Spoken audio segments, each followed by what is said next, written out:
Are there any questions about this final project? You know, it's by far it's the major work of writing in the course. Yes. For law students, would you like us to write with citations in Blue Book style, or would you prefer a different style citation? I'm sorry, For law students, would you like us to write with Blue Book style? no canonical form of citation. Right. Blue Book is the law school style of citation. Right. Forget that. Right. No, if you want, but I don't want. Yeah. No. Thank you for that. Write in your own voice. Write in your own voice. Any other questions?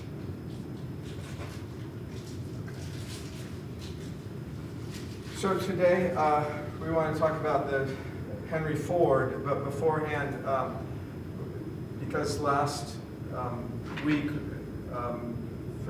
because of technical difficulties, I wanted to show a clip from Huey Long on the differences between Democrats and Republicans.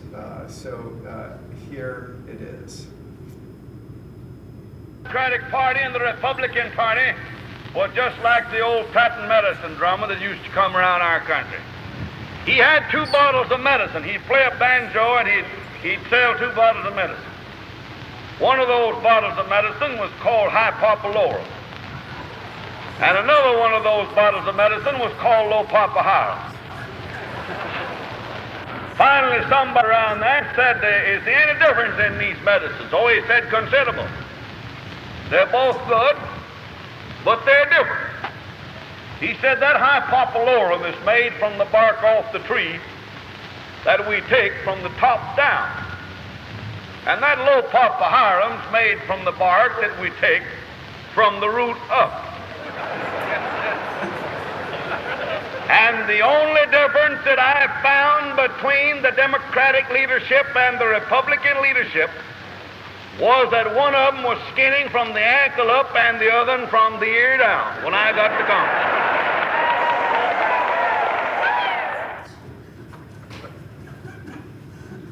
Make America safe again. Cancel your expensive security subscriptions.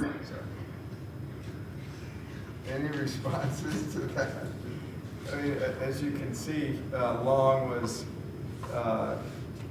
he was a brilliant public speaker and was terrific at bringing audiences to him.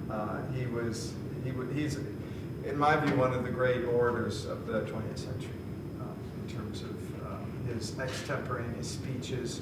He also was very good at adjusting his oratory based on who he's talking to. In fact, I see Huey Long as a kind of 20th century in radically different ways, but from an oratorical perspective, very similar ways to Frederick Douglass in the 19th century. Douglass had a brilliant sense of who his audience was at the time and gave a speech that would resonate with his audience and inspire the audience, but also critique, and Huey Long does the same thing. And that's hard to do rhetorically. That's hard to do, having a sense of who your audience is. So let me start out by showing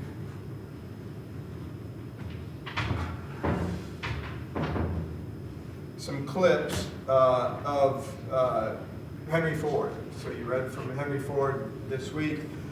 Ford, long before he became interested in automobiles, he was a race car driver. And so there's some very good footage of, these are all stills, of Long. Henry Ford and his partner Alexander Malcolmson racing on Grosse Pointe Trace in 1903. They actually were regionally successful as very early race car drivers. Here's Ford driving the Model N, and the Model N was the model before, it was essentially an inspiration for the Model T. This is Ford on the closest to us. And here's Ford in his Model T, promoting. He was, among many other things, a brilliant promoter, like Huey Long. And he's in his Model T, and he had a caption. This was after the 15th millionth Ford Model T. He reserved that for himself. To highlight that, to give you a sense visually of the nature of Henry Ford's factory. This is from 1927. It's Ford's River Rouge factory, where, I mean, you can see how large it is. You can barely see where the factory ends, and you have workers. Each worker is focusing on a very specific craft or style.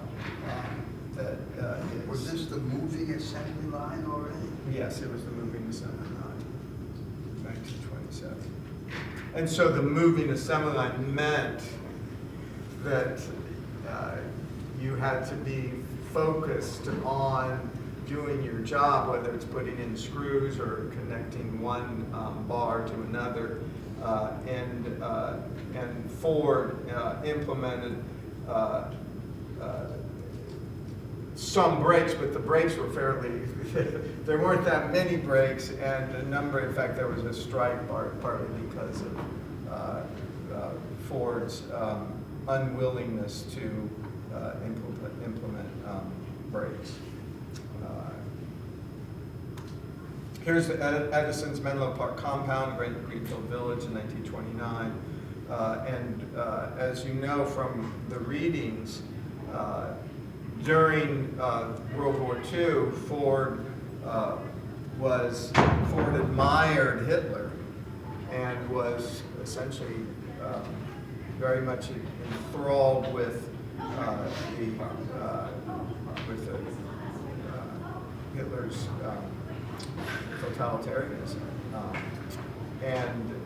So this is the outside Ford factory in 1941, striking and highlighting Ford. In fact, on the left it says, why did Ford get a Nazi medal, which he did receive. Here's Henry Ford, the second Henry, and Edsel Ford in his 1940s. And even when Henry Ford was older, he still sought control over his company. He was obsessive at that. He was not a good team player in many respects. Ford. So that's and there aren't nearly as many images, good images of Ford as there are of Huey Long.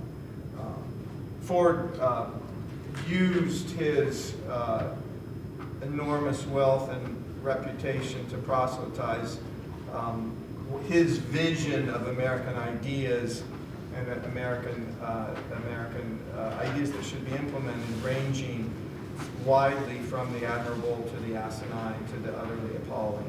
I'm synthesizing to a degree and then adding my own interpretations to one of the essays you read on David Bosworth's essay on Henry Ford.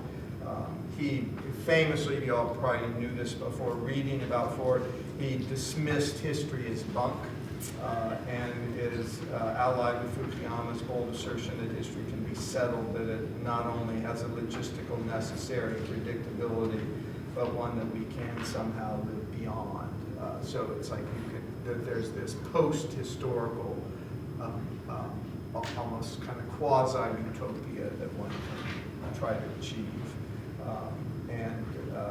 In the spring of 1997, White House sources were leaking the belief that we had now freed ourselves of the ups and downs of the business cycle.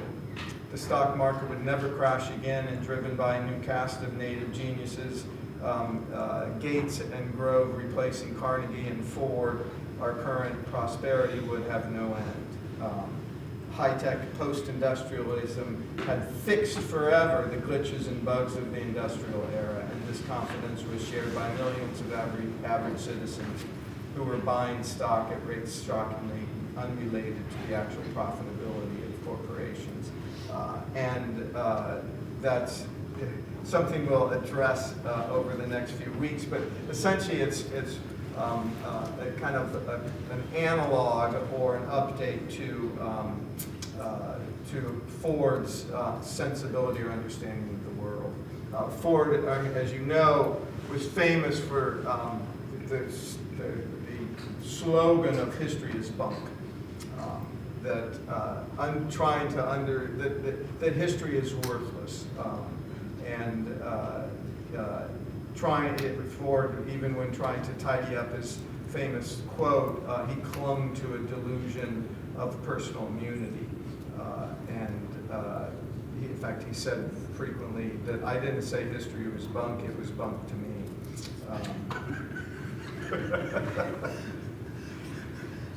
The belief that one doesn't need history very much is characteristically American, and that remains so the case. That still remains the case. In fact, most Americans, the literacy level, based on literacy scholars, most Americans argue that the average literacy level of most Americans today, even adult Americans, is at a 6th grade audience. Which makes democracy, especially small d democratic politics, difficult, because if your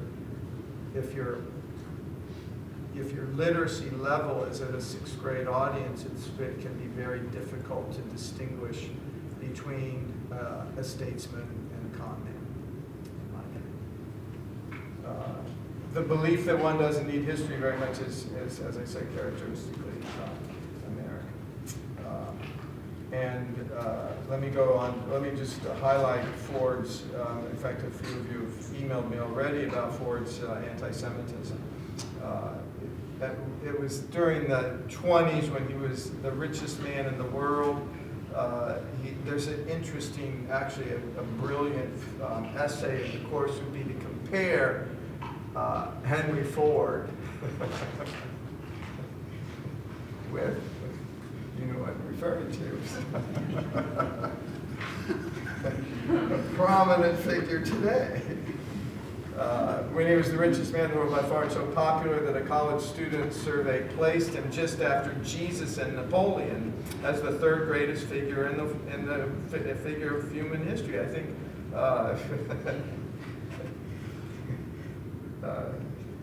I won't say anymore.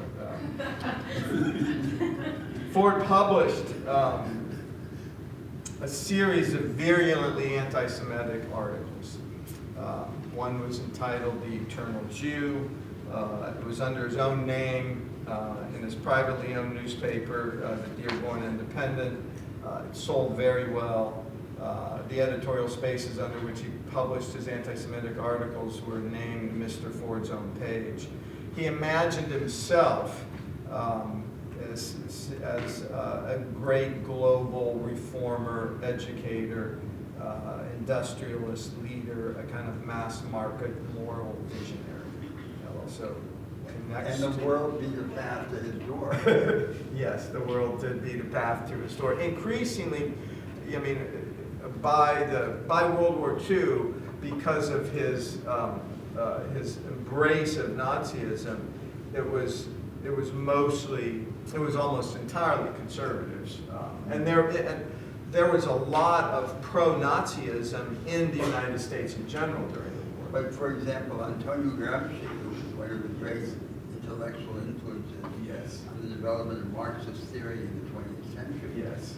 was an admirer in a way Yes. of Ford, right? Yes, He he wrote a was. famous essay called Americanism and Fordism. Yes, yes. No, that's exactly right. I mean, and Gramsci he's still seen as a major intellectual. Absolutely. Yeah, he's still seen as a major intellectual. Let's see.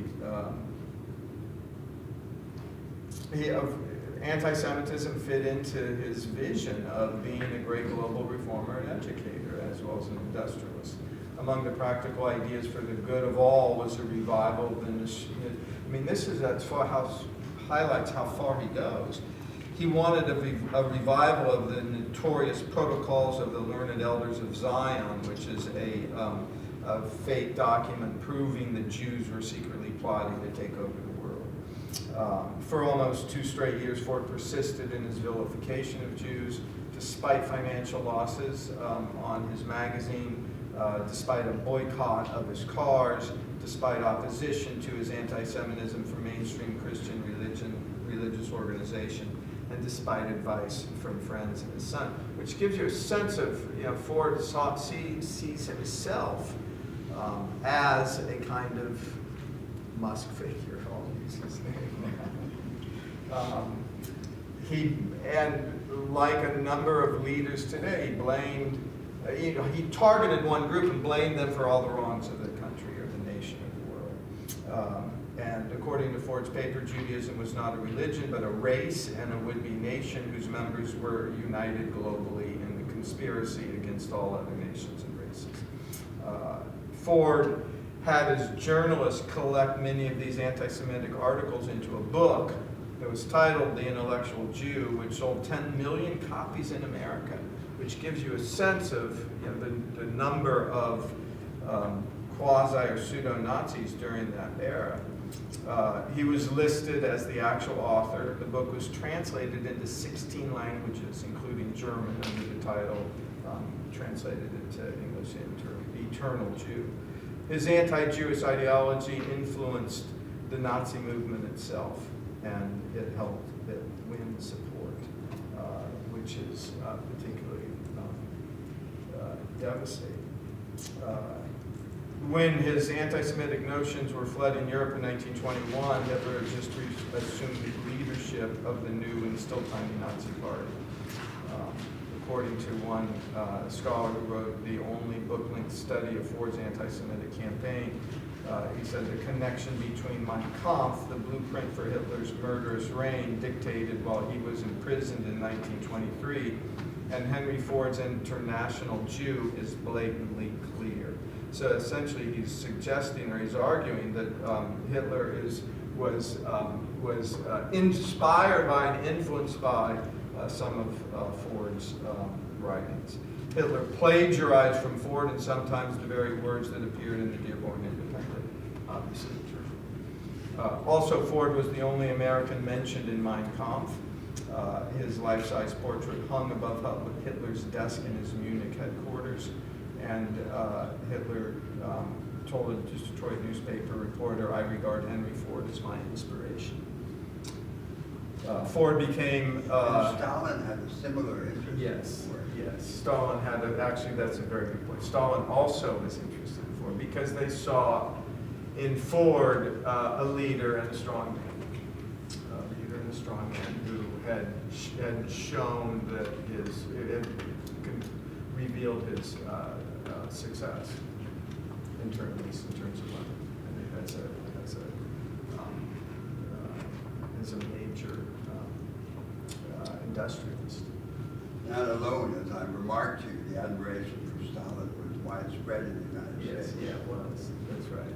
And I mentioned to you that in 1941, the brokers on the New York Stock Exchange inaugurated the bust of Joseph Stalin on the floor of the exchange. That's right. A wonderful incident in American times. Yes. Yes. The bust has since been removed, of course. Yes. Yes.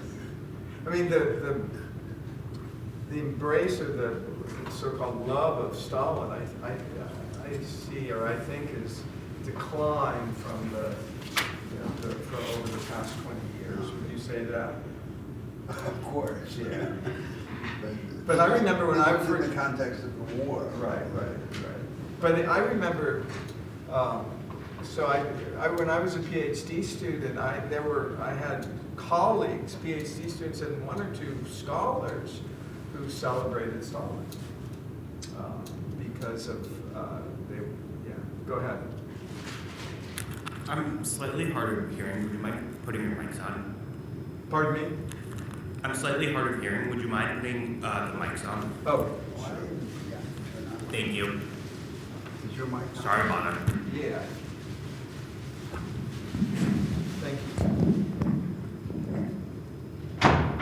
Is the green light on? Yeah, the green light's on. Thank you. Is that better? Thank you. Much better, thank you.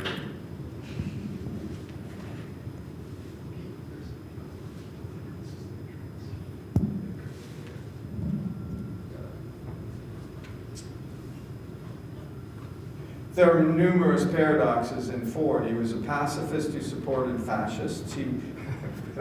How you can be both is an interesting question. He defined himself as an anti-historical historian. And he also called himself an agrarian industrialist. He was also referred to himself as both modest and a publicity hound.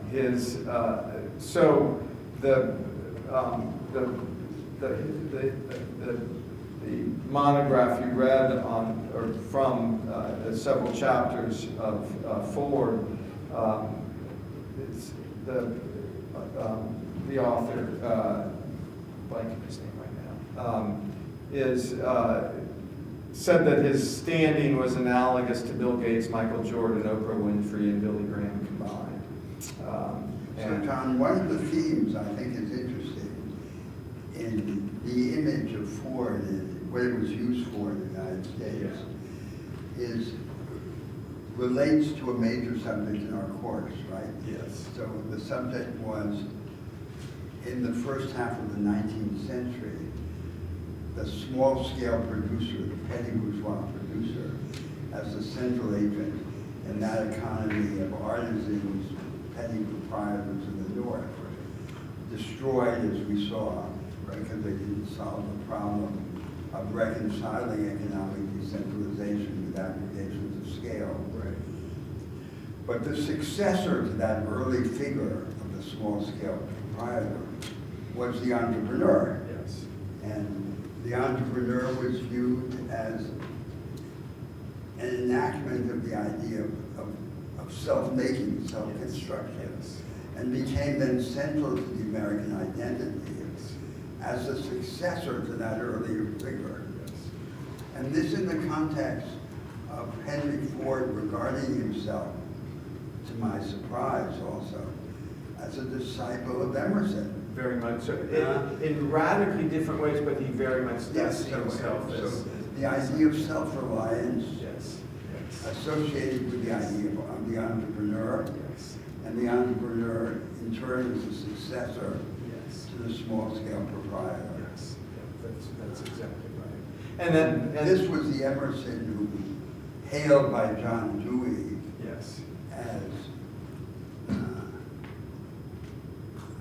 as the philosopher of democracy, yes. but described less reverentially by others as the poet-philosopher of capitalism and as a paid lecturer to self-improvers. Yeah, I would disagree with that last part about Emerson and Thoreau and the antebellum prophets, so to speak, that we discussed, and Melville and Whitman, in that they were all artists or artisans, and they encouraged and for some of them, actually Emerson especially, and Whitman definitely, encouraged all men and women, and for Emerson and for, in their, I can send you the research on it and just the primary sources, that they encouraged women and African Americans to achieve that same vision, to achieve that same goal. So all over the world, Henry Ford was regarded as the prophet of the new form of production. Yes. The new vanguard of production, which was mass production. Yes. And mass production understood as what we call now Fordist mass production. Yes, that's right. Which was the mass scale production of standardized goods and services based on semi-skilled labor and on very rigid and hierarchical relations of production, rigid machines, and transportable throughout the world. So for 100 years, Fordist mass production was regarded as the vanguard.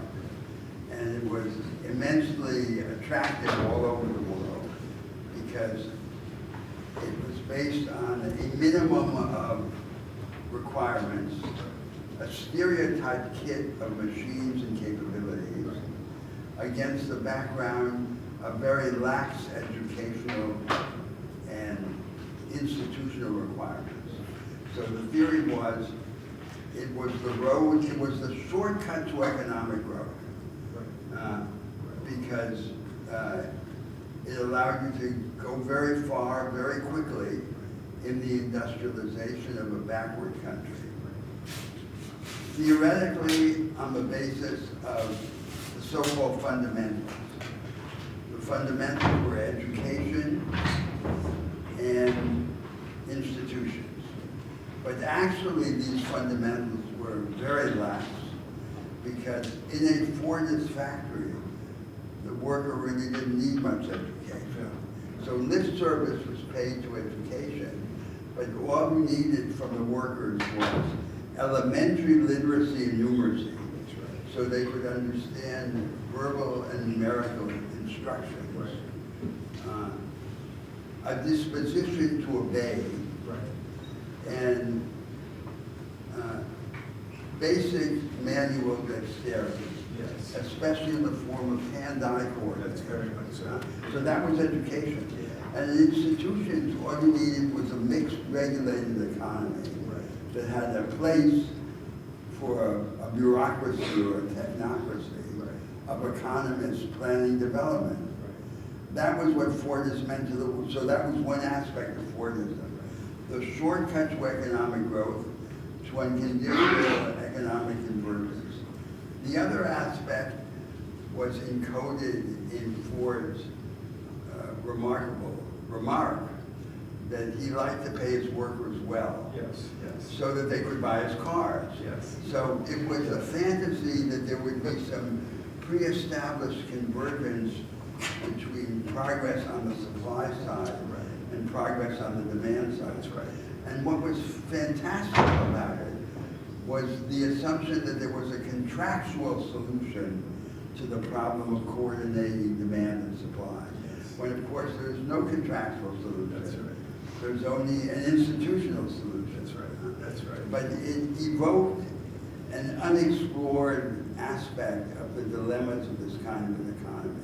Maybe we can talk about that a little later in the class.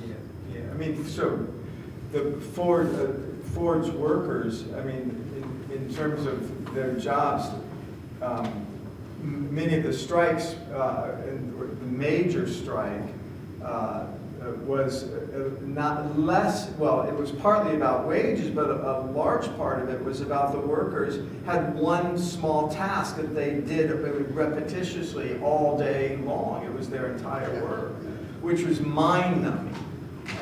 And it was the antithesis of this traditional craft idea, which Ford is still trying to... Yes, but there's something interesting about that, which is, so we think of this Fordism as interpreted worldwide by people like Gramsci.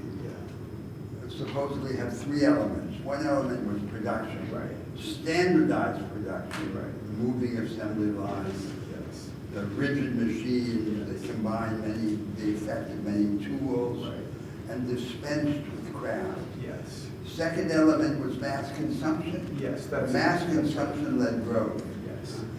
And the third element was a whole series of cultural and political changes that supposedly went together with mass production and mass consumption. Yes, that's right. Nevertheless, it's interesting, contrary to this simplification, that in Ford's intimate circle his circle of supervisors, many of them were artisans. That's right, that's right. And That's exactly in right. fact, oriented to craft production, Yes, yes. which was supposedly, or actually denied by the processes of production that they instituted. That's right.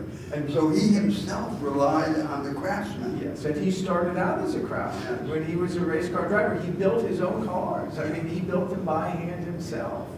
And his father had been a craftsman. I mean, that would, and he continued to see himself as a craftsman, blinded to the industrialization. And I'll address you in a second. But the other thing I should have mentioned is that Ford's company emerged at the very time in which most scholars characterize the United States as being transformed as a consumer economy, as an embrace of consumerism. That how you define yourself is based on what you buy, what you acquire.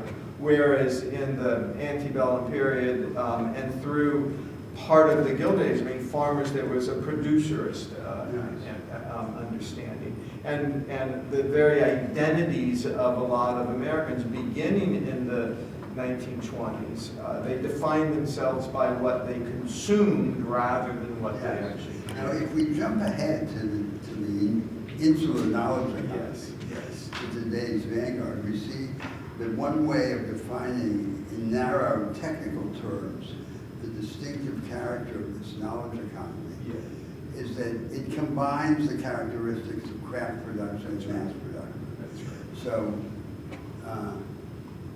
craft production was destandardized production of unique goods.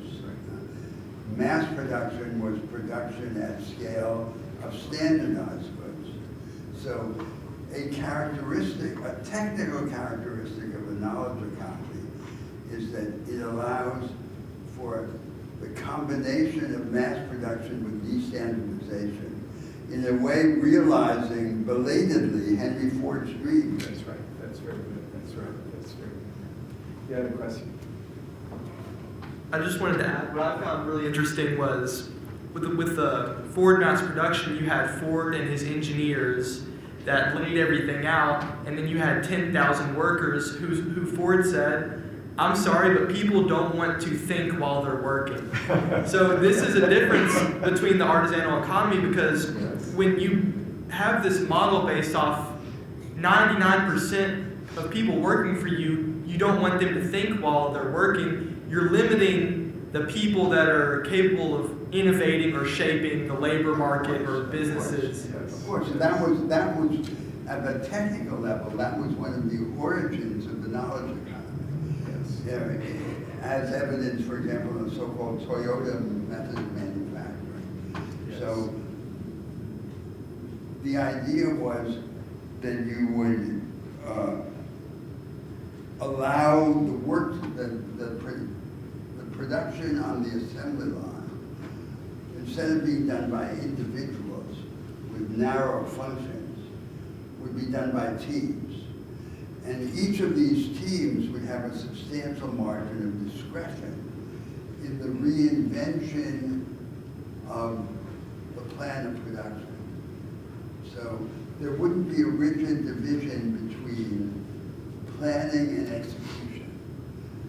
And then you would be able to take advantage of the discoveries and talents of the workforce as a whole. That was one of the origins of the knowledge economy. It had many sources, but that was one of the sources.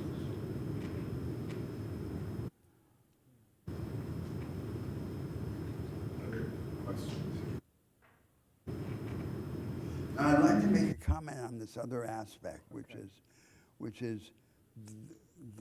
I think is very interesting, but it requires a little detour. So Henry Ford's remark, I like to pay my workers well so they can buy my cars. Right. Of course, they could buy the cars of another car manufacturer, or they could buy something other than cars. So it's like a joke. It was a facetious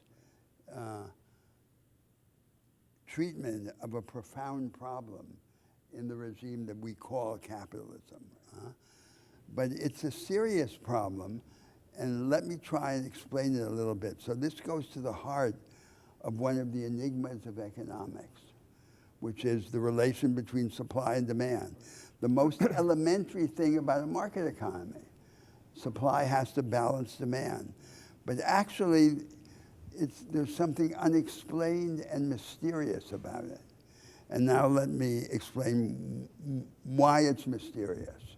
So if demand supports supply, and supply evokes demand, and if Say's law applies, Say's law is, which is supply creates its own demand. Famously, Keynes dealt with a special circumstance in which Say's law was violated because there would be hoarding and supply would not generate its own demand. There would be hoarding, the price of labor would be fixed, there would be a series of rigidities which would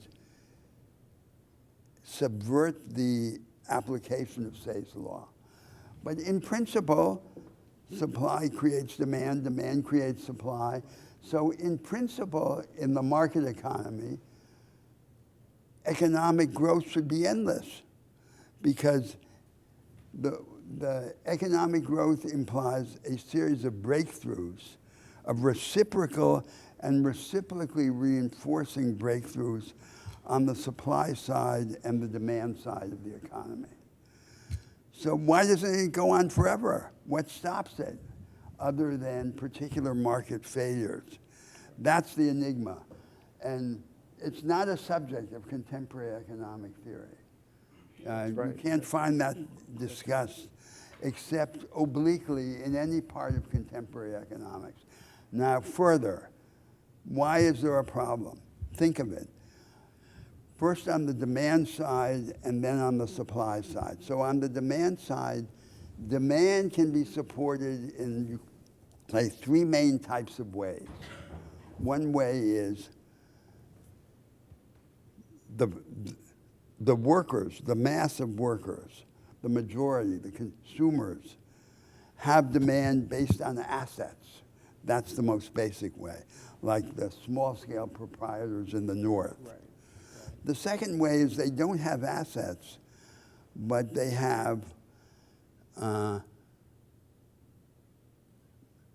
their purchasing power is increased because the government redistributes resources to them through transfer payments, for example. And then the third way in which they might have purchasing power is they have neither assets nor transfers, but they have credit. That is, it's the artificial creation of credit. Right. And we saw that in a way, the secret of the way in which the Americans, after the Second World War, reconciled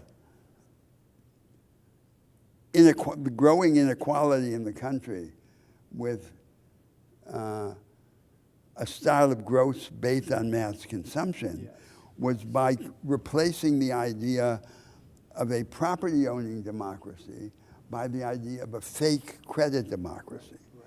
Now, consider the supply side. Right. How does supply expand? Take the modal firm in an economy. You could say one way is the firm waits passively for the expansion of demand.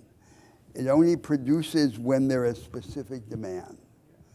The second possibility is the firm anticipates future demand and builds up inventory in anticipation of future demand.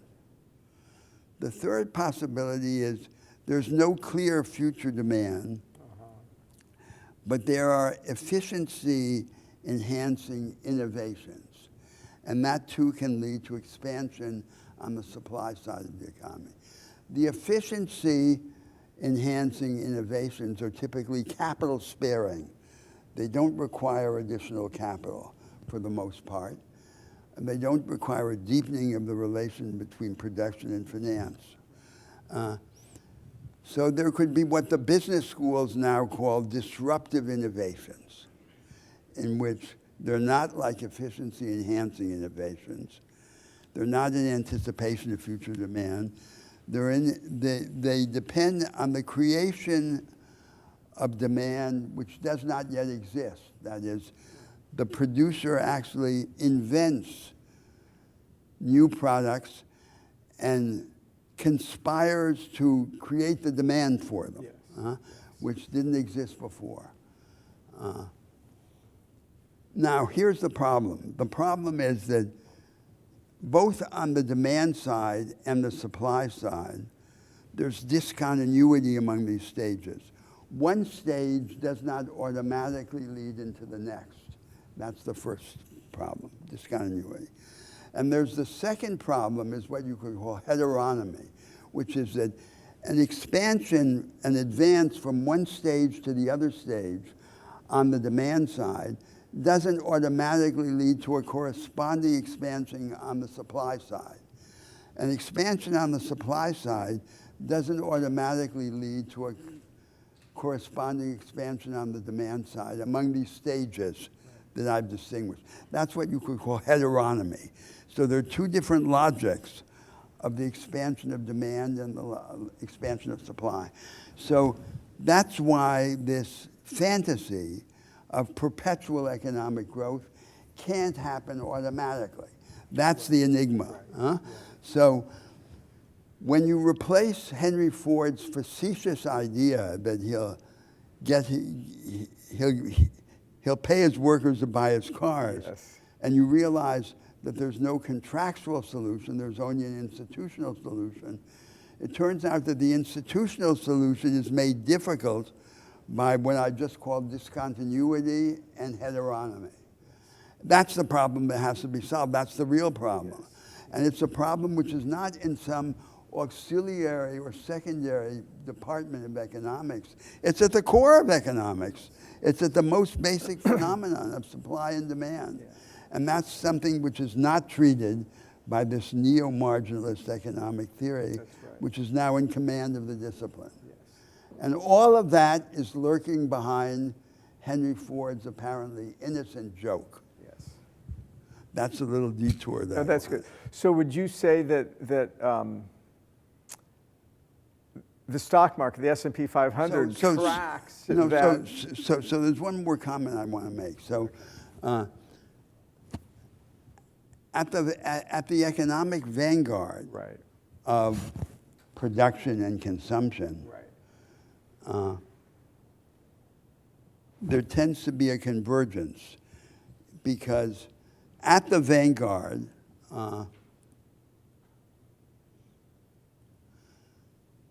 the advance in production or productivity on the supply side can converge with the advance on the demand side, but only if the vanguard is socially inclusive.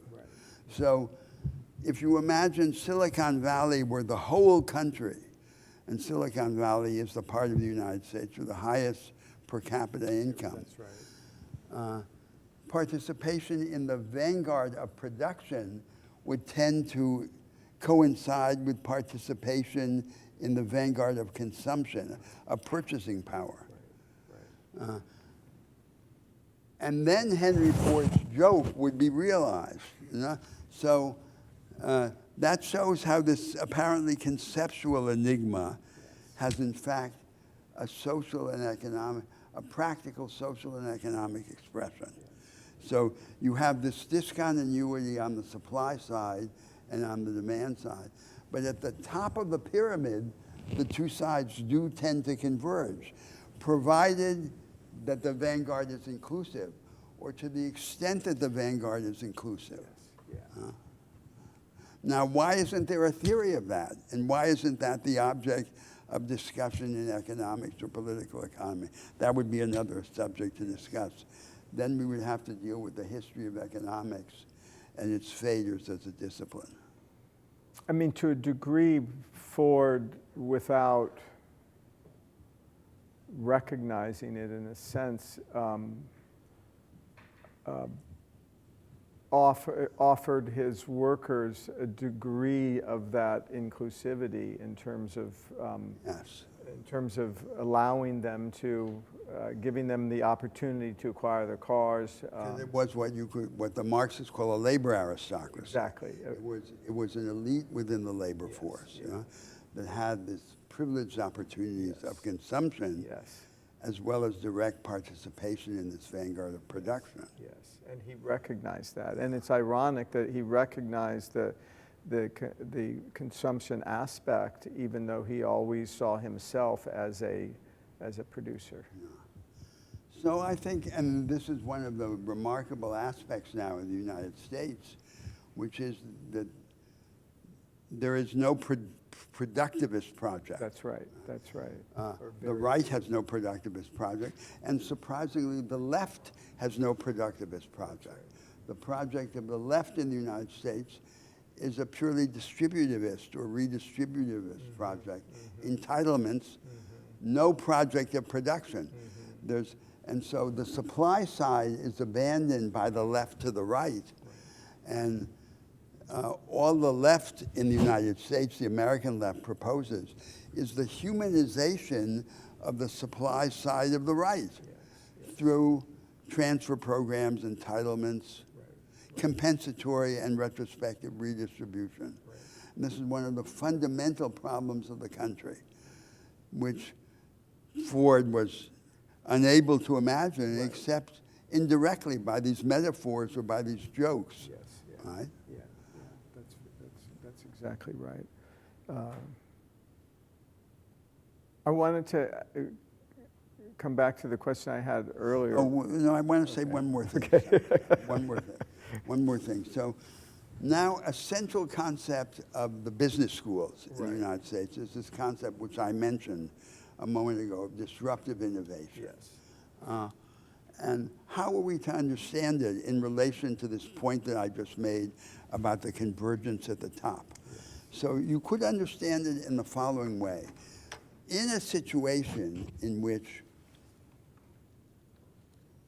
the problem of the convergence of demand and supply is not solved institutionally because there is no productivist project.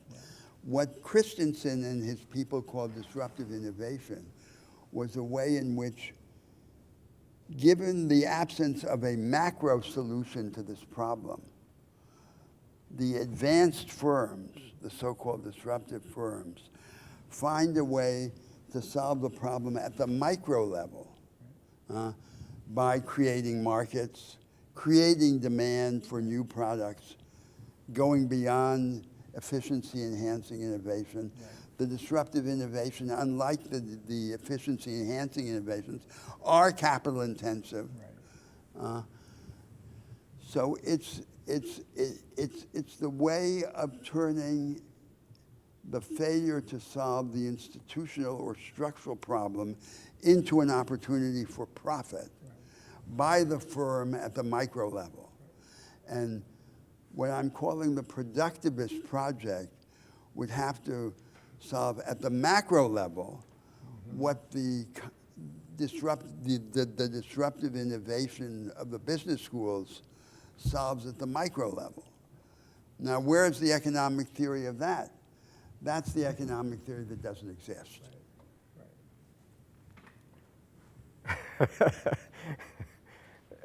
You've already written on that. You should make that. No, I think this is the subject. Yes, no, it is. It is. And it's illustration. It's an illustration of how the programmatic concerns, the concerns about alternatives, are tremendous provocations for intellectual subversion. None of these disciplines would have the form that it has, that they have, if these programmatic discussions, these discussions about alternatives, were central in the intellectual life of the country. And now you have these great universities that are world famous, that have enormous prestige. And if this discussion could be in any place, they should be in these universities. Yes. But where are they? Right. They're not in these universities. In a place like Harvard University, there is a day and night campaign to prevent and subvert the structural imagination. So it's the opposite. Yes. I mean, one question is the refusal to explore structural transformation And structural and alternatives. structural alternatives, to what degree is it a function of the long life of the university?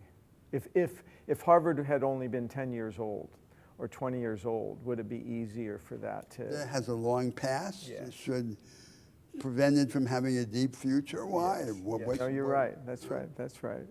Should be the opposite, Yeah. right? Yeah.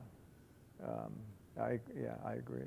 It should be the opposite. But there is a long tradition of particularly among historians, of building on our understanding of the past. As you know, this whole, in my view, fiction of the objectivity ideal. The objectivity ideal in the social sciences is that each generation of scholarship gets closer and closer to the truth of what happens, and that's true for a lot of history departments, for most social sciences and scientists, that over time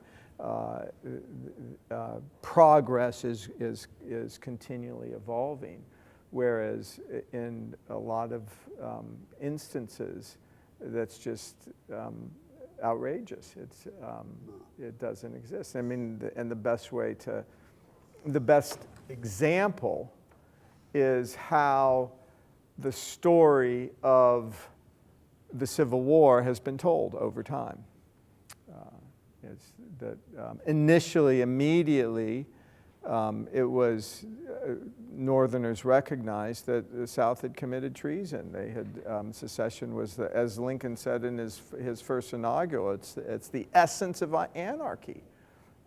And Southerners pretended that it was legitimate. And right after, beginning in '65, so the first argument Southerners made was that secession was legitimate. And then that it was the Northern aggression was what really caused the war. And until, it wasn't until about 20 years ago that that scholars started to finally define the war as a war about the status of slavery in the blacks. So going back to your question, the question that you raised back there about specialization, specialized function. So in this Fordist mass production model, there are these two dimensions. And I just want to be clear that they're intimately connected. Right. So the first is a clear separation between task-defining jobs and task-implementing jobs. So the one who sets the plan of production is radically separate from the one who implements the plan of production. Yes. The reverse side of that, the corresponding side, is the highly specialized character of the implementing roles. Right. So there's an intimate connection between the division between planning and execution and the specialized character of the executory roles. When you subvert the clarity of the distinction between planning and execution, you automatically also relativize the distinction among the specialized roles. And this is clearest if you make the military analogy. So you imagine a standard infantry battalion, its mode of operation. Right. It has this clear separation between command and implementation, and then the specialized roles in the theater.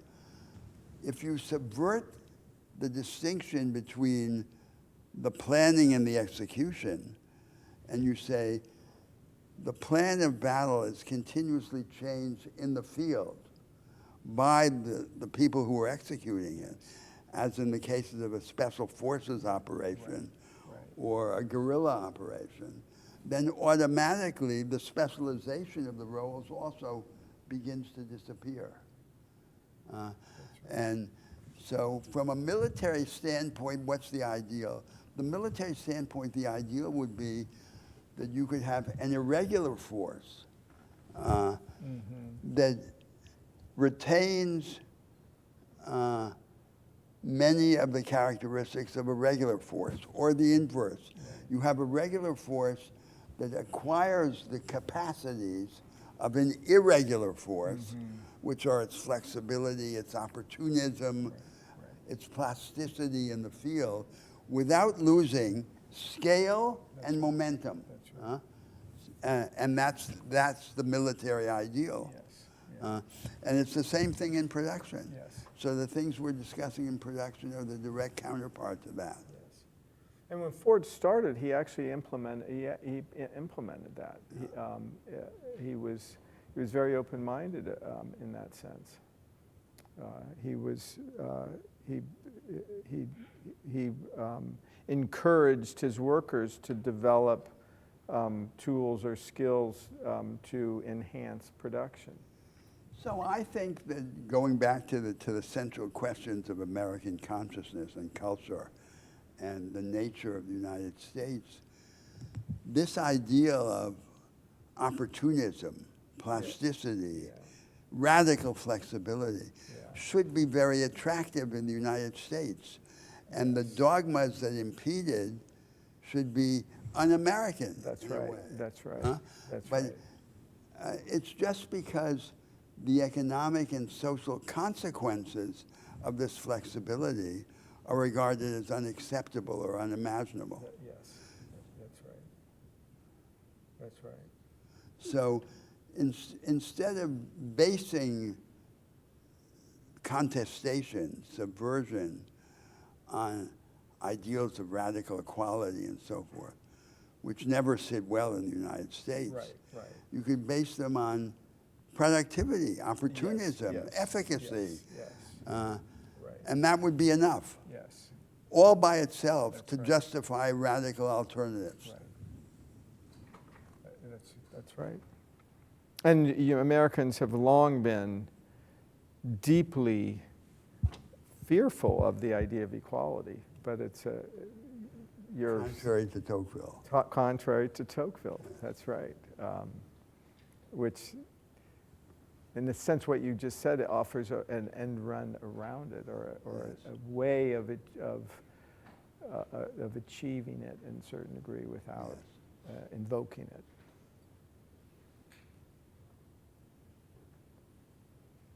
You all are quiet today.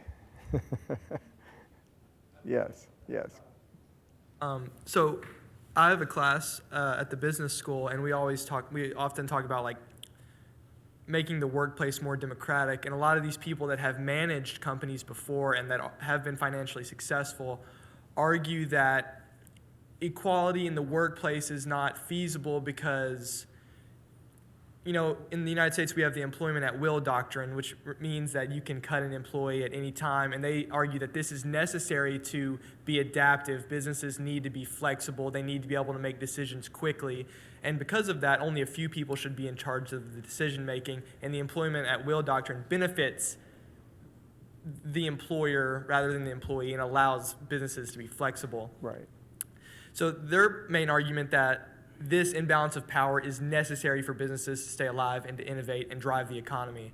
But from what I'm understanding, you all are arguing that a more democratic workplace is better and would result in a more productive. No, I think you've skipped some stages or some steps there, because what I'm arguing is that the best order, let me state it in the most abstract form. So the best order is the order that splits the difference between order and anarchy. So this is like the idea of the market, of the market economy. The market economy, abstractly, should be conceived as an organized anarchy. And the idea is that the organized anarchy will, over the long term, be more productive than a highly structured, organized system. So you have to see in each field what's the requirement of that. So we were just talking about the military analogy. Right. So you do need there to be a command. You want the regular force to acquire the attributes of an irregular force without losing its coherence. That's right.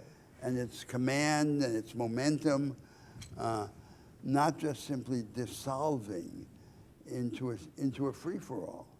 So that's true. And I'll give you another illustration of this in our previous arguments, and we'll retake this next week in the programmatic discussion of the economic alternatives.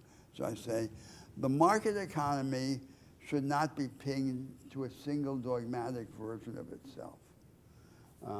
There should be alternative institutional forms of economic decentralization. The most radical one would be to say there's no perpetual private property. The means of production are vested in these funds, which conduct a permanent capital auction. They auction off capital. But then I said, but you have to hedge against this and preserve the traditional property right as at least one of the forms of decentralization. Because the traditional absolute property right has a priceless advantage, that it allows someone, the owner, the absolute right holder, to do at his own risk something that no one else believes in. And that's why you would always want that to be one of the forms of economic decentralization. But it shouldn't be the only form, because you should also have forms that allow many stakeholders to hold simultaneous claims in the same productive resources. And that's why you would have this capital auction. So in each area, the military, economic, in each form of the economy, you would have different constraints and different interests. But what you should avoid at any cost is the idea that in any particular area, there's one dogmatic form that you have to universally realize, like just one form of economic decentralization. And I claim I would want to make is that the Americans should be attracted to that idea, because they're what's essential to them historically in their culture is not equality, but experimentalism. Right. That's right. That's right. I love your phrase. I think it's your phrase. Organized anarchy. It's just a brilliant phrase. And that actually, you referred to the special forces. I mean, that's one of the things that distinguishes special forces in the military from traditional military. Yes, of course. And they've been much more successful historically. Of course, and in fact, the problem of special forces has always been having that at scale. That's right. That's right. But in a military reform, I would advocate, and I have advocated in my country, I say, we shouldn't have a vanguard within the Army. Right. All of the Army should be a vanguard. That's right. That's right. So, and then we abandon this fixation on a single command and control structure. Yes. And businesses have long, from the beginning in the Gilded Age, I think I mentioned this, is that businessmen modeled themselves after the military, but in ways that... but under this command and control. The command and control, which was... The era of mass production. That's right. And the era of mass production, the hierarchical, rigid command and control system in production and in destruction, the Army, is always associated with low trust. So it's the generalization of low trust, which is the formula, which is the social and cultural basis of these forms of production and destruction. So you could the definition of a market economy is a simplified form of cooperation that is unnecessary, that is impossible when there is no trust. The social theorists emphasize.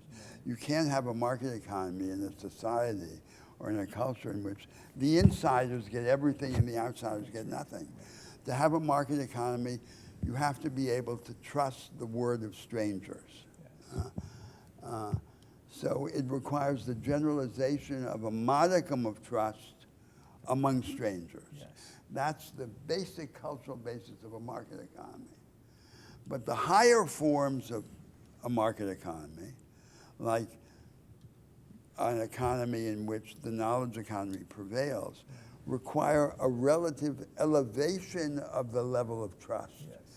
So that there's a higher degree of trust and discretion allowed and required of all participants in the process of production.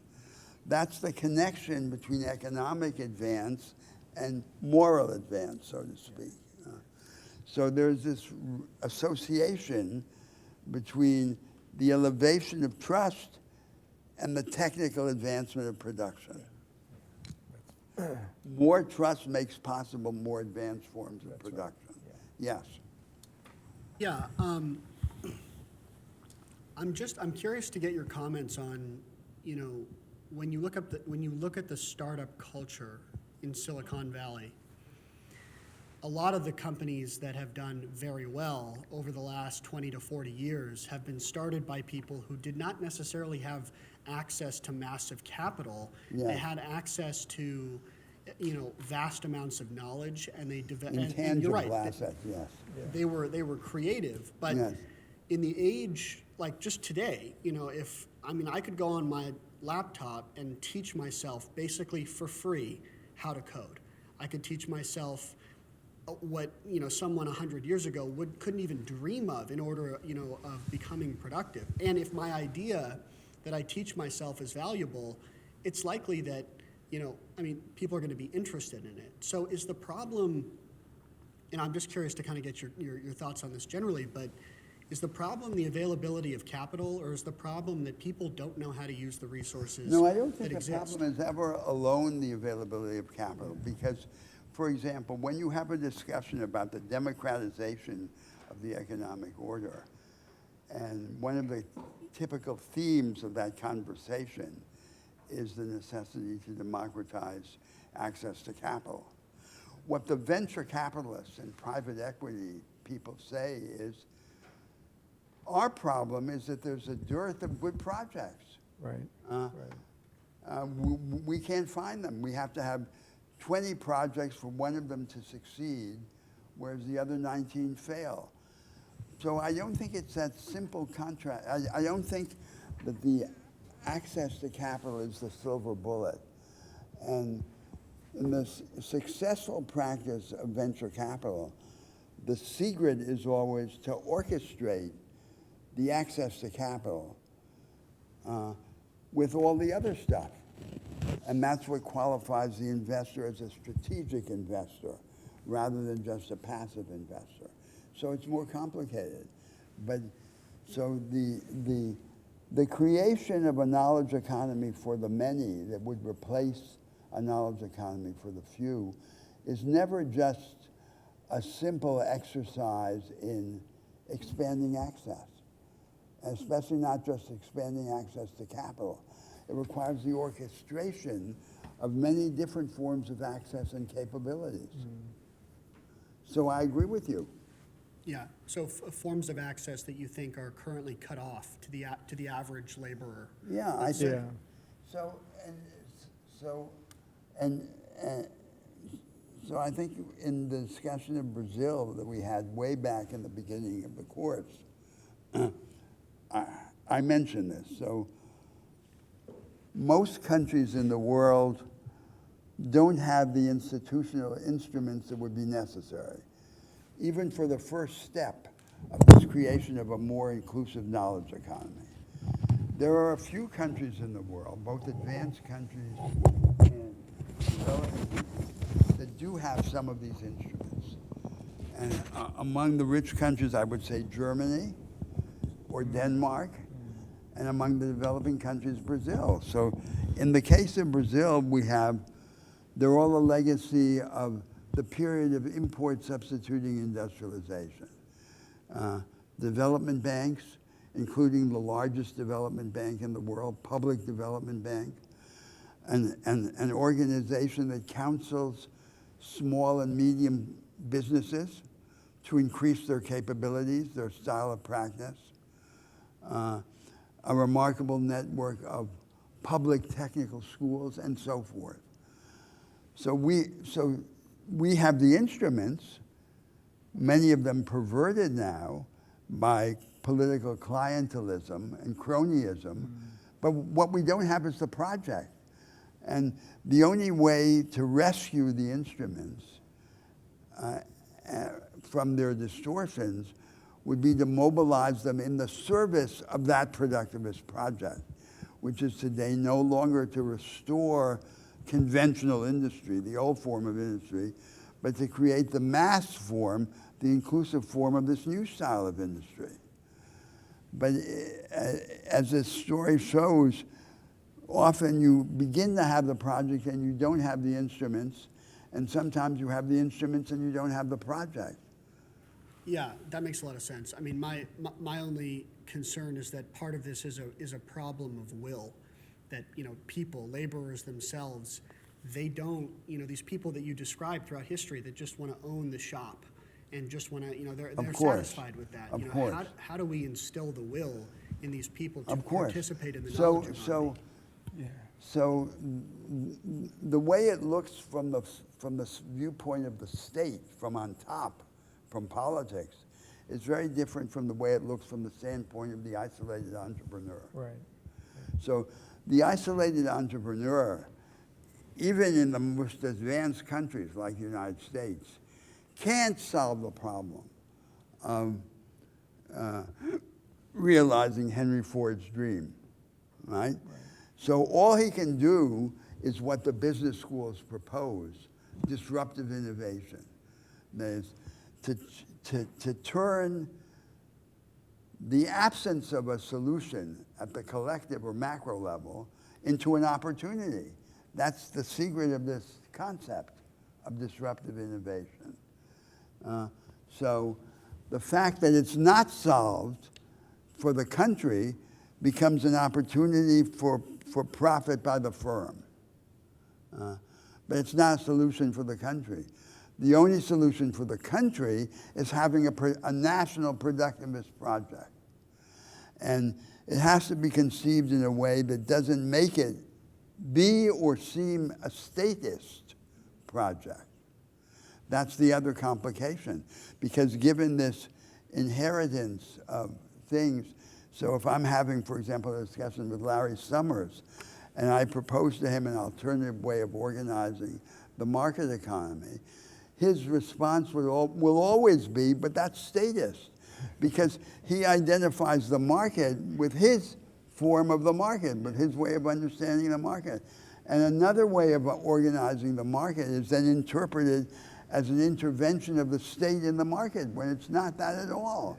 It's meant to be another way of conceiving the nature and institutional machinery of economic decentralization. So this is very complicated, and because in addition to all the practical complications, there are the conceptual restraints that prevent people from grasping a new idea.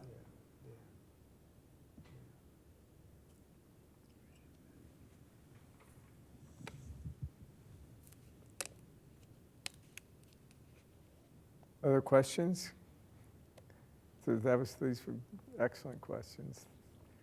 I didn't intend to hijack the discussion of Henry Ford. No, that's fine. In fact, during the, I was, based on what you said, and we haven't discussed from a few weeks ago, Bartleby the Scrivener, and from some of the things that you mentioned. In one sense, you could see Bartleby as a kind of productive anarchist within the firm. And the firm's owners don't appreciate or don't recognize it. And that's, I mean, that would actually, if anyone wants to write that, that would be a publishable piece, because there's nothing on that. All of the scholarship on this fascinating figure, Bartleby, and how he Passive non-collaboration. passive non-collaboration, but is immensely productive. He's, as a Scrivener, brilliant, but he wants to do it on his own terms within the context of a firm. Yes. I mean, in a sense, it's... So unfortunately, the isolated, rebellious, nonconformist individual is never a substitute That's right. for the collective movement. That's right. That's right. He can be an inspirer, a prophet, Yes. but he can't be the author. That's right. That's right. He needs collaborators. collaborators. He needs collaborators. Co-partisans. And those collaborators, the collaborators can act in ways different, but there's a certain glue that binds them. Yeah, which is in a sense the sign or the emblem of a very productive firm. Yes. Which is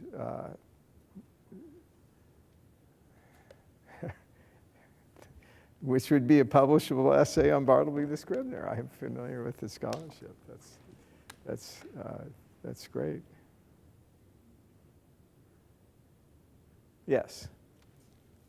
Perhaps I speak for myself, or maybe I speak for the room, but I see an immense theme amongst the American entrepreneurs of today, specifically in the tech space, specifically in Silicon Valley, of these larger-than-life egos, not just personalities, but egos, and sort of belief that they are the ones sent to fix society, especially most, well, I would argue many of them have them. I think it's best exemplified these days in Elon Musk thinking he has any sort of understanding in the way that our government works. And they look to the side and they say, why isn't the rest of the country like ours, like we are? And then they have these simple solutions, like give them all technical education or something. But there's a telltale revelation that they don't really believe in their own story, which is when someone comes to power, they all go and sit there like serfs at his feet. It's humiliating for the country and ought to be humiliating for them. But it's a remarkable demonstration of the falsehood of this belief. And just following on that thread, do you see this as a particularly sort of modern, especially the way that it takes the form these days, as a particularly modern phenomenon, or would you say this really has its roots in the golden age and the tycoons? No, I think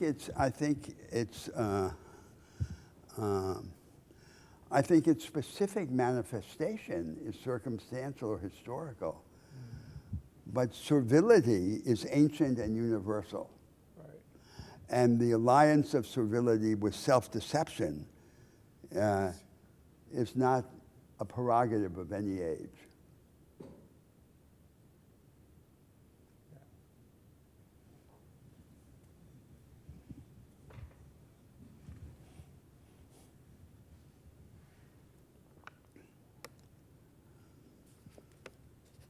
Yes.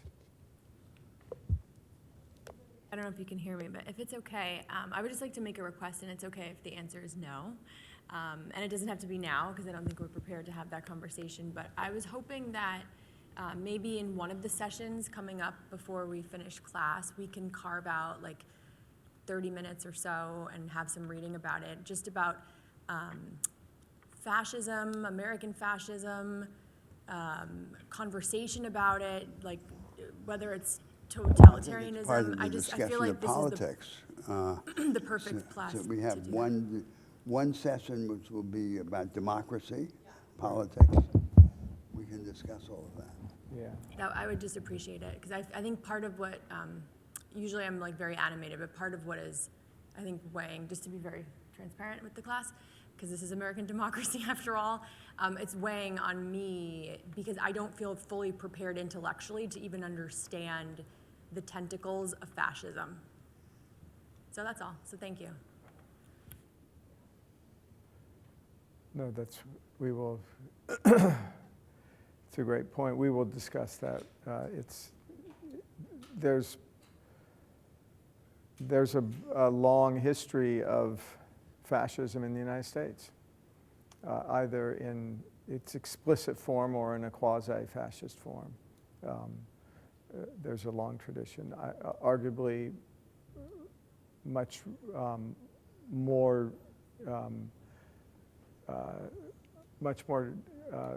damning and threatening than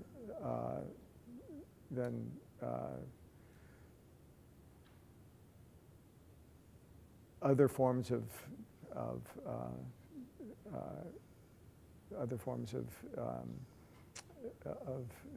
anti-democratic behavior.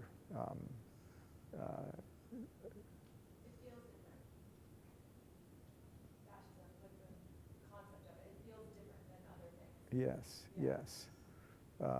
It's. I think there's a conceptual, a definitional problem, because fascism in the strict sense, in European sense, especially typified by Italian fascism, and that's gone, that's not coming back. So you're talking about more generic authoritarian tendencies which take other institutional and ideological forms. There is something which is relevant, to our circumstance, which is that the question of the constituency of these right-wing movements, right? So, and I go back to the thesis that take Europe in the interwar period. The fatal mistake of the European left in the period between the wars was to elect the petty bourgeoisie as its enemy. And they drove them into the arms of the fascist and Nazi movement. And they were the mainstay, the electoral and popular mainstay of the fascist movement. Although, after the regimes were in power, they became universally popular. The truth is that in Nazi Germany or fascist Italy, almost the totality of the people supported the regime. That's the truth. So it was the regime of the whole country. And it was only when they began to be defeated that they ceased to be popular. So there's still this problem that the majority of people in the world today have a petty bourgeois horizon of aspiration. It's not that they're members of a small business class. They're not. They're too poor to be that. They don't have these isolated, archaic family businesses. But that's what they want to have. Right. And so they're in a country like India or Brazil, it's clear that the majority has a petty bourgeois horizon. And so what has to happen for that to change? All the societies in the world are class societies. And so it's not going to happen without the participation of some part of the elite. There has to be a division in the elite. There has to emerge within the elite the predominant element in the elite is always rentiers, either financial rentiers or natural resource rentiers. There has to emerge a productivist counter-elite, which seeks power, and seeks power by seeking support in this mass of the subjective petty bourgeoisie, and having come to power, then offers the subjective petty bourgeoisie an option, an alternative to their regressive dream of isolated, archaic family business. So it gets them on the initial steps of the knowledge economy and takes seriously the task which these entrepreneurs in Silicon Valley don't take seriously. Right. And so how you begin then to qualify this multitude of small businesses, of small firms, which are the lifeblood of any economy in the world. In all the economies in the world, They're the majority of jobs, they're the majority of output, even though they're relatively unproductive. So that has to be the movement.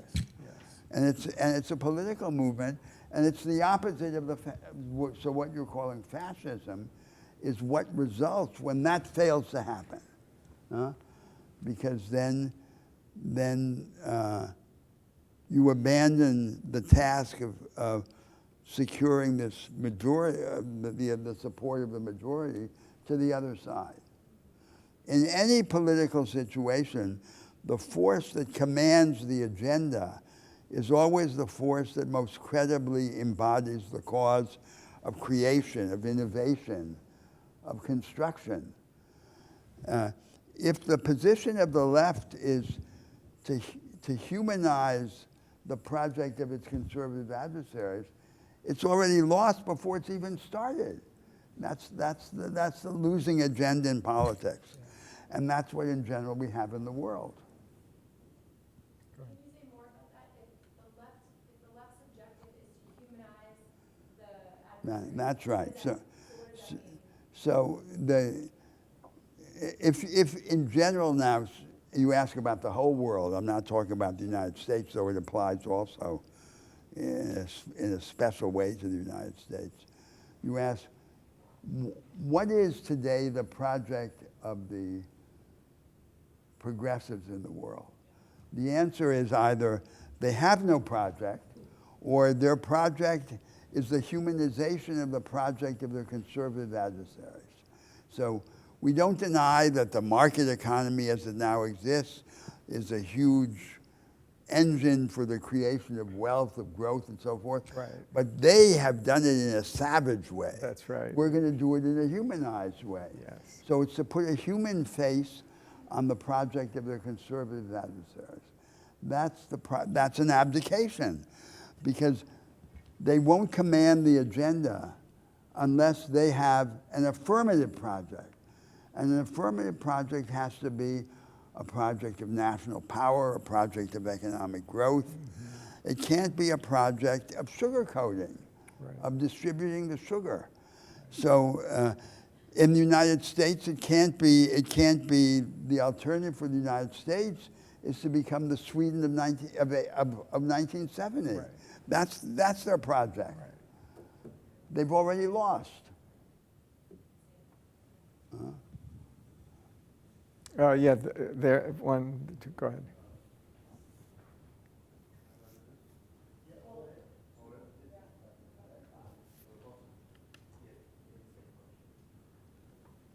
Oh, yeah, it does. Sorry, yeah, thank you. I just want to come on that last point because the left is having a lot of trouble getting into power in the UK, for example, until they started to hold the centre ground under Tony Blair, for example, and people like that. And that was how they got into power, and then they kind of became a bit like left-wing, right-wingers, if that makes sense. So is there a problem of getting into power if you hold these radical views in the first place? Radical is the wrong word. Oh, I don't think so. I think the problem is, so these are all filtered through quasi-Marxist categories, and the Marxist vocabulary is alarming. Everything is, so this is a problem that we have, because we use, now the progressives, the leftists in the world generally, use these Marxist categories like capitalism and so forth. Right, right. They have no meaning outside of their theoretical context, but they're the words we have. So the people who use these words now no longer believe in the theories that gave meaning to these words, but they use the words anyway. So it's undisciplined use of the words. We don't have other words. So we do need a new vocabulary in political life, and a vocabulary which is intelligible to this subjective petty bourgeoisie. Now, in most of the world, that doesn't exist. In the United States, it also doesn't exist, but it's a somewhat different story. Right. So, and one of the Marxist assumptions, which are absolutely false, and that no one really believes in, is this binary idea of politics. So there are these indivisible systems, Marx's modes of production like capitalism, and they either don't fall or they fall all at once. And so what goes with that is this binary idea of politics, that all politics is either the reformist management of a system or the revolutionary substitution of one indivisible system by another. But that's not true. Structural change in history, when it really happens, is almost always fragmentary. It happens little by little, step by step, and every structural change, every fragmentary structural change is ambiguous, because it can either be a pretext not to go further, or it can be a step to going further, and you don't know which it is. So the meaning of a partial reform is always determined by what comes next. It has no intrinsic meaning. Its meaning is determined only dynamically and conceptually and contextually. So that's what you have to understand. And now the specific problem is that you have to have a vocabulary that can appeal to this subjective petty bourgeois majority. And they're not going to be attracted to this Marxist vocabulary. So you have to have another vocabulary. But that's part of the role of the prophet, isn't it? The prophet has to, the political prophecy is always depends on a combination of exemplary action and visionary teaching. And the prophet has to touch the wound. He has to provide a tangible anticipation of the future that he proposes. A first installment, something in the present to which he can point, and that the individual can touch and feel. He has to touch the wound to believe, like St. Thomas, otherwise he doesn't believe. And then you have to mount on top of this a discourse. But that's the eternal nature of politics. There's nothing new in that. It's only the content of the agenda that's new. And I think that Marxist theory, and I admire of Karl Marx, I think he was the greatest social theorist that the world produced. And they believe in that. In Europe, they had, in this polls that things like The Economist conducts, yes, who was the greatest philosopher? The greatest philosopher was Karl Marx. But Marxism as a whole, as an artifact, has been a tremendous detour. And it's gotten us off the track. So that's a response to your question. Yes.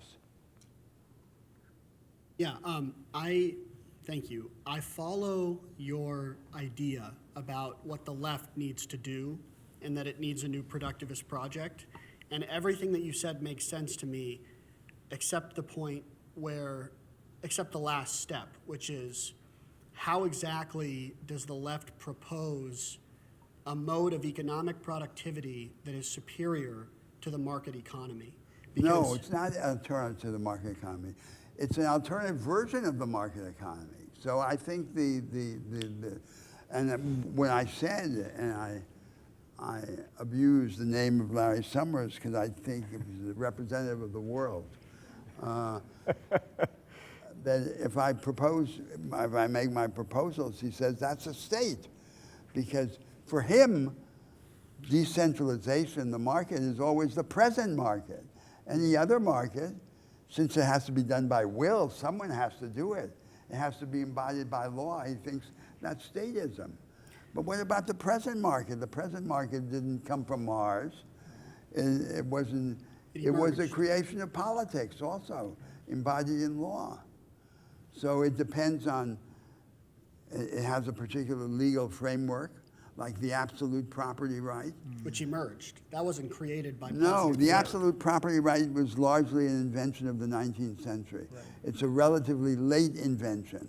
And this is another confusing feature of the ideological debate, So they think absolute private property has been around forever. It hasn't been. It hasn't been universal, but it's existed since Magna Carta. That's the barons right. were That's defending right. a right. But the particular system of private law that we now take as the orthodox form of so-called capitalism, another Marxist category, is very, very recent. And the naturalization of wage labor, we discussed this as another example, that wage labor is somehow the necessary and natural form of free labor, was an idea that only became consensual at the end of the 19th century. So you read Abraham Lincoln's address to the Wisconsin Agricultural Society that we had in the readings, and it's absolutely clear that he thought there was a complete anomaly, anathema. The higher forms of free labor, self-employment and cooperation. Where do we get wage labor? Only a poor devil driven by desperation would consent to wage labor. Right. Now it seems like it's the most natural thing in the world. Right. So just to drive at the important point, you said next week we're going to discuss the productivist projects and like actual ideas for, okay, how do we actually create? Yes, but of economic course we growth? can't discuss this in great detail. We can only discuss the direction, right? So in any programmatic argument, the two crucial steps, the two crucial attributes are to define the direction and to select in the particular historical circumstance the initial steps by which to begin to move in that direction. A programmatic argument can't be a blueprint. It can't be like architecture. It has to be the invocation of a succession. So I said it's like music. It's not like architecture. And you're always going to, and you can't expect to have a detailed blueprint because that's not real history. That's not real life. But what you can expect is to have this direction. That's the responsibility of the political forces, to have the direction and to know what the first move should be. Because otherwise we're back to, to this point. This came up also early in the course. I proposed something and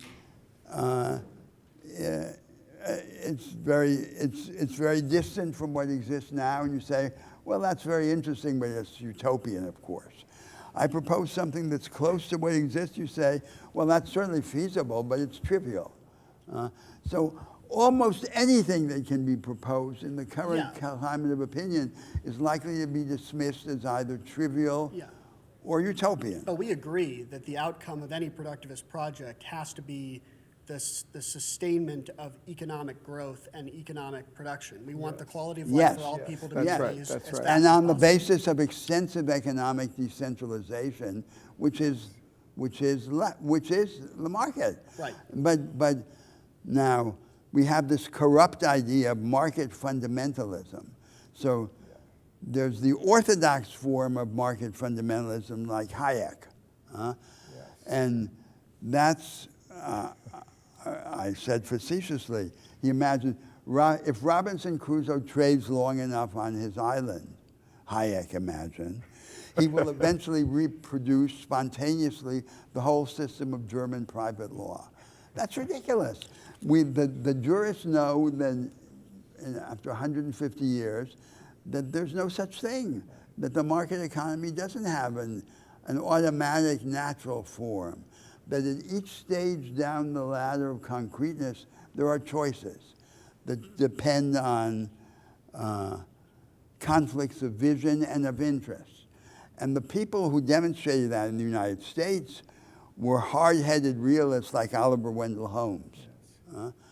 So that's the hard form of market fundamentalism. What dominates the debate is the soft form of market fundamentalism. It's not that there's uniquely one set of rules, but it's sort of a convergence in the middle. and there's a small penumbra of variation. So you have the Anglo-American form of capitalism, you have the Rhineland form of capitalism, France and Germany. And those are the so-called varieties of capitalism. That's a soft form of market fundamentalism. The intellectual basis for the economic discussion is the attack on market fundamentalism. The market economy has no natural and necessary form. Its forms are generated empirically and experimentally. Right. And there's no closed menu, closed list. We discover empirically what's possible. And on that basis, we proceed. So I think that, that there are two different debates that have to happen. One is the debate in economic theory or in social theory. Like the little debate, we just had a sample of that today in the class, in my remarks about economics.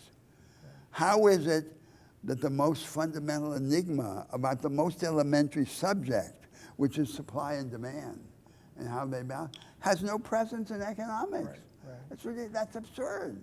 And there used to be, I mean, in 1950s and 60s, there was in basic economic textbooks, they discussed supply and demand. And not in this way. No. No. This discussion never happened. Never happened. It happened a bit in that, because No, it never happened. There was a discussion in the mid-20th century about whether the techniques of marginalist economics could be reconciled with a command economy. Yes. And the conclusion of that discussion was yes, they could be. Because when marginalist economics is interpreted rigorously, it makes no intellectual assumptions. Right. But that was to justify this pure form of marginalist economics. So when people talk about economics today, what they mean is not the study of the economy. What they mean is the study of a method which was invented by the marginalist theoreticians at the end of the 19th century. Any other method is not economics. So, for example, Max Weber's theory about the market economy, that's not economics. No, that's right. Economics is, and then everything follows in that. And this is reestablished by the economics departments of the American research universities now have a grip on the discipline worldwide. Right. And they determine what's economics. And this is the economics that they do. And then you take little details, which are very telling, like the so-called Nobel Prize in economics. Yes. So each year, they give a prize with the name of the Nobel Prize, right? And 90% of the prizes go to the marginalist economics, and 10% of the prizes go to the loyal opposition, to people like Amartya Sen. And now, so this prize was invented in the late 1950s, right? The Nobel Prize was established by the will of Alfred Nobel, a Norwegian entrepreneur, inventor of dynamite and so forth. So then in the 1950s, the Swedish central bank, nothing to do with Norway, the Swedish central bank embattled in a conflict with the social democratic governments of Sweden, which were at that time making peace with the familial plutocracy that, contrary to the assumptions of Bernie Sanders, continues to own Sweden. Established this Nobel Prize in economics because they thought our interest is to increase the prestige of economics, to win this battle with the social democrats. So we're going to establish this prize called the Nobel Prize in Economics. Very clever. And they got away with it. And the family of Alfred Nobel brought a lawsuit in Sweden to prevent them from having this prize. And of course, they won the lawsuit because it's very hard to prevent someone from pretending to pay homage to the memory of someone using his name. So the lawsuit was lost. And they got away with this outrageous thing.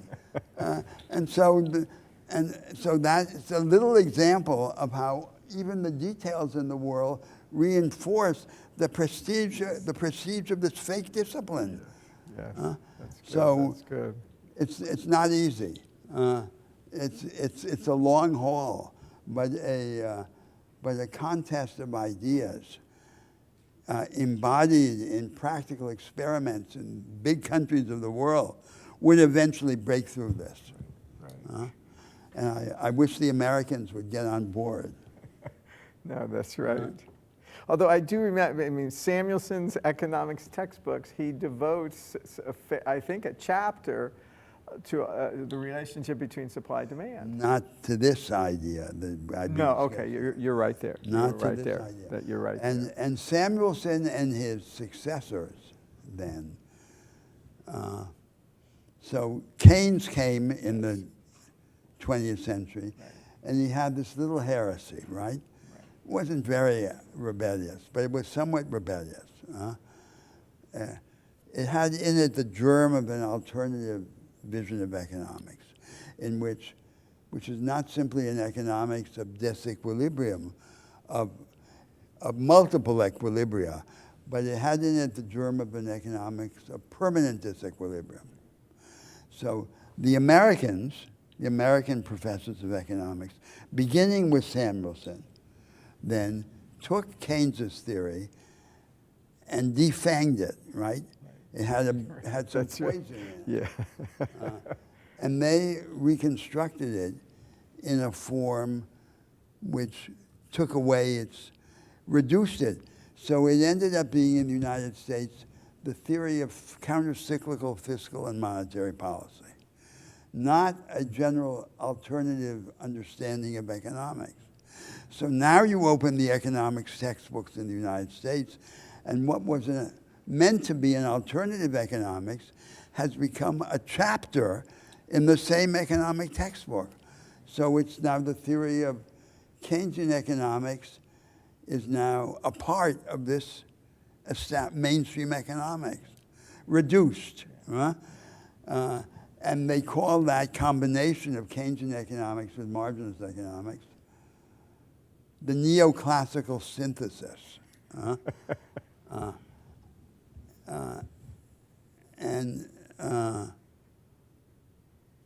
So what was meant to be an alternative project in economics has been reduced to this role of being a subordinate chapter. Now the final step in the story, which is then the economists, under the label of the micro foundations of macroeconomics, says, we don't really need this chapter that was added there, because whatever is true in it could be deduced from the marginalist economics that we had before. So whatever is new in it is not true, and whatever is true is not new. And that's the final chapter. That's great. In which what was intended to be a rebellion and is then reduced to a variation ends up totally banished. That's right, yes. Thank you. I did not know that.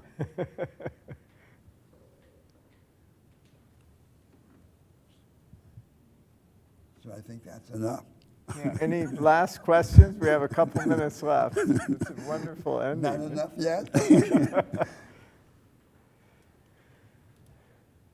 We'll see you next week. We're looking forward to your projects, your papers. And as Professor Unger emphasized, we will focus on the knowledge economy next week. We'll focus on the economic alternative. Or economics alternative, yeah, sorry.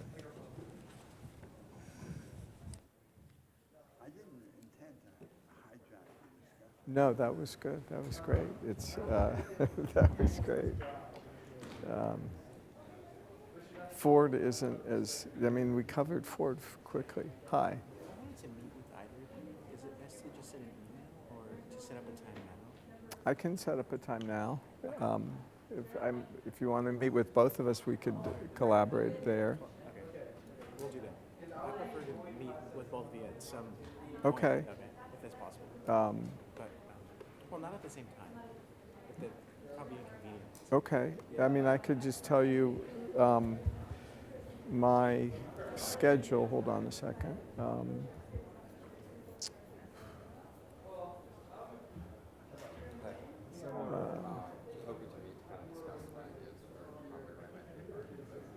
Okay. So I could meet, let's see.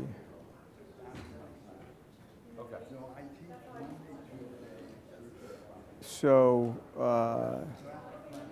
Tuesday,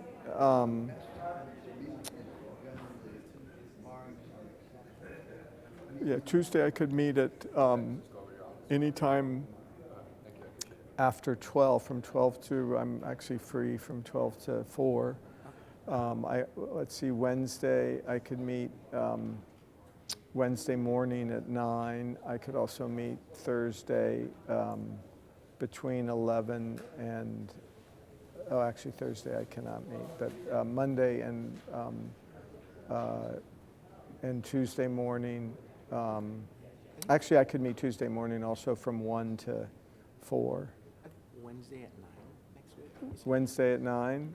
Yeah, that's great. That works well. Okay, and it's in the Barker Center. Yeah, Barker Center, 162. So it's the first floor of the Barker Center. So when you go in the Barker Center, you turn right, and then you go into the English Wing, and you turn left, and it's the you'll see the door on the far left-hand side. And what's your name? Ramon, R-A-M-O-N. Okay, great. So 9 a.m. On. And is it best to bring kind of a draft or just kind of discuss ideas? Actually, I would, if you have a draft or even like notes, you could bring that. But yeah, we can discuss it. Yeah, that would be great. Yeah. Hi. I also wanted to ask if we can meet for Sure, the paper. sure. I would be, let's see, so I have, let's see, so Monday, I could meet Monday morning at, yeah, I could meet Monday morning at